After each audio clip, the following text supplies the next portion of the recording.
dans la Bible, il nous enseigne ni par la force, ni par la puissance, mais par mon esprit.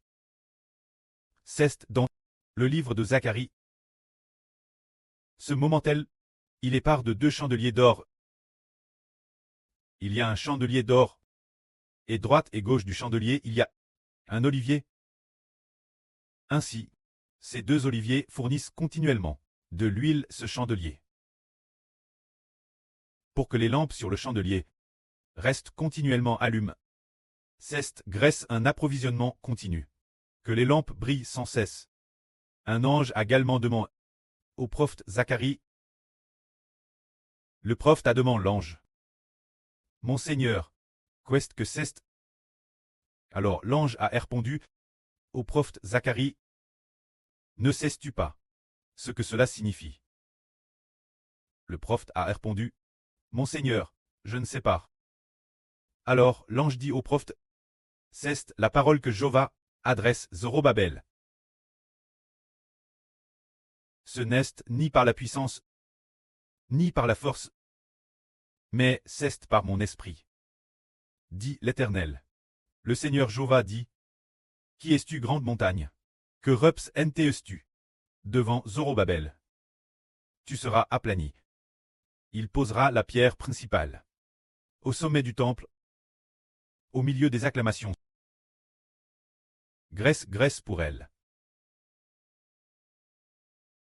Ce passage raconte que il y avait un homme, nommé Zorobabel, qui reconstruisait le temple.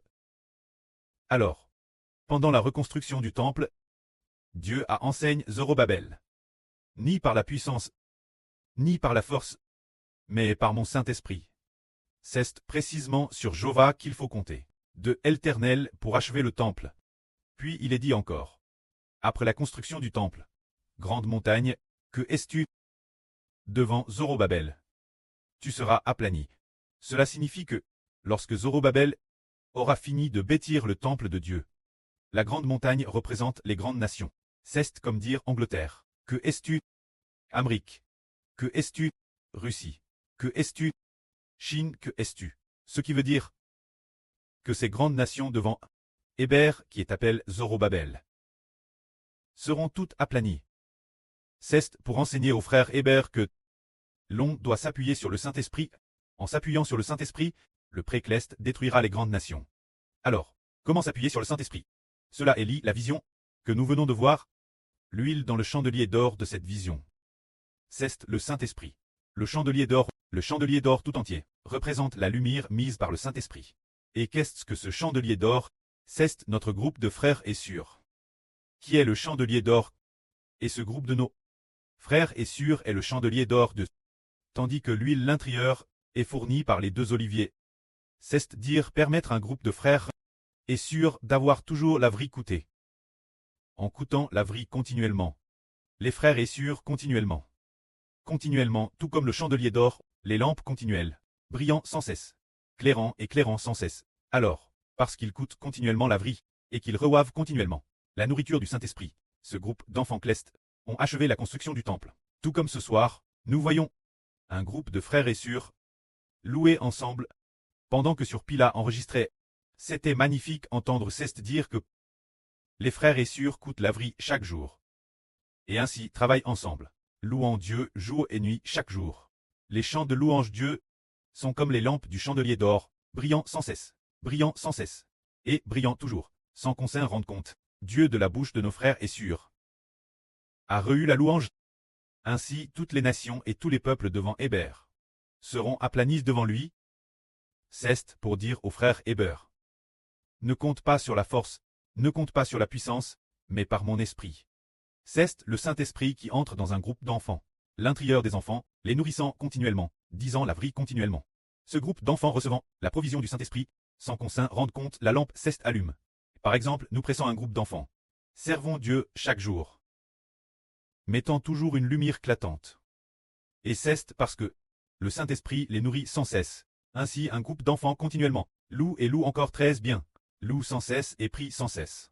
Et ainsi, toutes les nations et tous les peuples vont très aplanissent quand nous louons continuellement le précleste.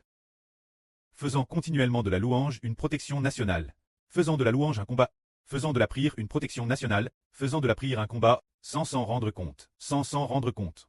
Le pré-Cleste est au ciel, les grandes nations devant le frère Héber seront toutes aplanies devant lui. Ceste cela compter sur le Saint-Esprit. Compter sur le Saint-Esprit signifie que un groupe de personnes Cleste sont tous des chandeliers d'or. Les frères et sœurs Cleste sont appelés chandeliers d'or. Les chandeliers d'or dans le temple, alors, la lampe du chandelier d'or reste allumée, fournissant continuellement de l'huile aux frères et sœurs, alors en coûtant la vie, en coûtant encore, et en louant ensemble, louant, sans s'en rendre compte, sans s'en rendre compte. Dieu revoit la louange de notre bouche, revoit la gloire, et le pré-Cleste fait immédiatement qu'une nation soit détruite, un pays s'effondre. Leur régime s'écroule. Ce qui accomplit ce que Dieu a dit Zorobabel. En fait, Zorobabel ici symbolise le frère Héber. Il est dit ici, voici la parole de l'Éternel Zorobabel. Ce n'est ni par la puissance, ni par la force, mais c'est par mon esprit. Alors pour attaquer le Japon, avons-nous besoin de notre propre puissance ou force? Ou d'une arme? Non. Alors par exemple, si nous attaquons l'Iran, devons-nous utiliser notre propre force arme, ou pouvoir, ou des figures d'autorité? Rien de tout cela. Alors, nous attaquons le PCCRS vite, il se fondrera probablement d'ici quelques années. Alors faut-il notre force ou notre pouvoir? Aucune force d'aucune sorte. Alors nous attaquons la Russie, qui va bien se diviser. Le frère Shibo a-t-il besoin de diriger l'arme pour prendre des fusils d'assaut, ou de prendre des avions et des munitions, pour charger et frapper?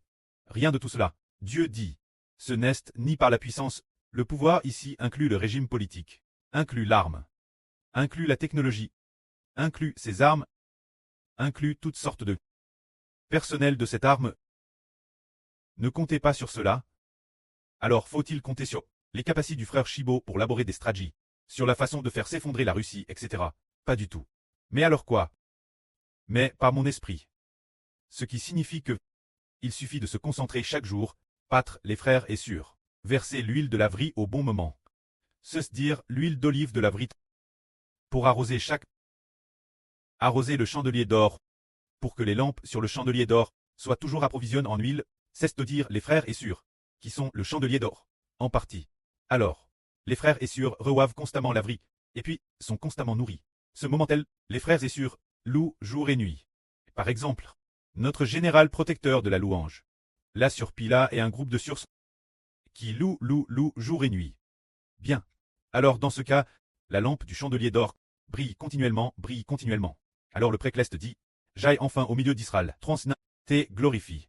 Alors Dieu dit, qui es-tu grande montagne? Devant Zorobabel. Tu seras aplani. Ainsi, les grands et petits pays devant le frère Shibo sont aplanis. Alors il est dit encore ici. Il en sortira la pierre principale, place au sommet du temple, ce qui signifie que, il aura alors des cris de joie disant, Grèce soit pour cette pierre, ce qui signifie que, le frère Shibo, sortira une pierre, pour la placer au plus haut du temple. La toute dernière pierre, cela signifie que le frère Shibo, achèvera certainement, le travail de construction du temple. C'est dire que premièrement, il sortira une pierre, pour la placer au sommet du temple, la pierre au sommet du temple, c'est le couronnement. C'est fini, alors posez les fondations. C'est aussi Shibo, le sommet du temple, le sommet. Le couronnement final est aussi Shibo, ce qui signifie que l'esprit du pré sera avec le frère Shibo, avec le Saint-Esprit. S'achèvera la construction du temple. Et puis, en raison de la construction du temple, le pré-Cleste depuis le temple, dans les chants de louanges, de la bouche des prêtres du temple, recevra des louanges, alors nation après nation sera détruite, royaume après royaume va s'effondrer, régime après régime va se désingrer, alors les enfants de toutes les nations et tribus afflueront vers la montagne de Jova, afflueront vers la maison du Dieu de Jacob. Ceci dire que toutes les nations et tribus entendront parler de Dieu, qui est avec Ashber. Ishber est le fils de Dieu, le fils du Seigneur. Alors toutes les nations et tribus traversent nos chansons en entendront parler, et afflueront en foule vers la montagne de Jova, c'est le mistre de la Bible. Alors, une autre voix poursuivit. La parole de Jova me fut adresse en ces mots.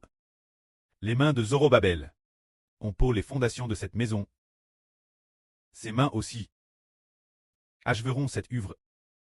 C'est dire qu'on vient de poser la dernière pierre pour le couronnement. Alors Zorobabel a posé les fondations du temple, se dire que le frère Ashber a fait du Seigneur Christ le nom, la fondation de chaque champ.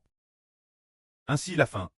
Les 144 Zorozoro chants seront certainement achevés, puis il est dit.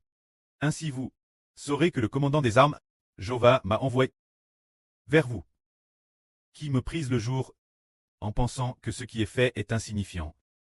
Ces 7 yeux sont les yeux de Jova, qui parcourent toute la terre. Ils voient le fil plomb dans la main de Zorobabel, et se réjouissent. C'est dire qu'il y a quelqu'un. Appelle Zorobabel, qui achevera sûrement la construction du temple. Une fois cela achève, toutes les nations et tribus seront détruites. C'est Zorobabel, le frère Ashber, c'est dire quand ce sera achevé. Quand nous aurons fini de bâtir le temple, toutes les nations et tribus seront détruites. Alors maintenant, combien pouvons-nous en achever? Si l'on comptabilise ces chansons tablies, on estimait auparavant 50 Zorozoro chansons et maintenant, peut-être 60 Zorozoro ou 70 Zorozoro. Il en manque donc encore plus de la moitié. Ces chansons de la dernière partie, ce sont toutes les nations et peuples qui doivent les bâtir ensemble. Afin que s'accomplisse ce que dit la Bible, ceux qui sont loin viendront aussi bâtir le temple de Jova. C'est dire que ce n'est pas seulement nous, les enfants de l'autel, qui bâtissons ensemble. Quand ce projet de temple, les 144 Zorozoro chansons, auront atteint leur nombre complet, alors toutes les nations et tribus s'effondreront comptement, mais maintenant, il nous reste un mois, moins d'un mois, pour achever nouveau ce projet actuel. Ce projet compte peut-être plus de 60 Zorozoro chansons. Alors, c'est plus de 60 Zorozoro chansons. Nous adorons d'abord en adorant continuellement. Dieu a alors comment faire en sorte que certains pays, certains régimes commencent à s'effondrer, pour que l'évangile commence à se propager. Dans ce processus, le pré a continué de donner les chansons correspondantes, bâtir continuellement, jusqu'à ce que soit achève la construction complète des 144 Zorozoro chansons. Toutes les nations et tous les peuples se sont effondrés, parce que le pré, à 2 moments différents, dit au frère Hébert de bâtir 144 Zorozoro chansons. Pour accueillir la venue du Seigneur, il l'a dit différentes périodes. Le Seigneur a également dit là sur Ruth de finir de bâtir les 144 Zorozoro chansons.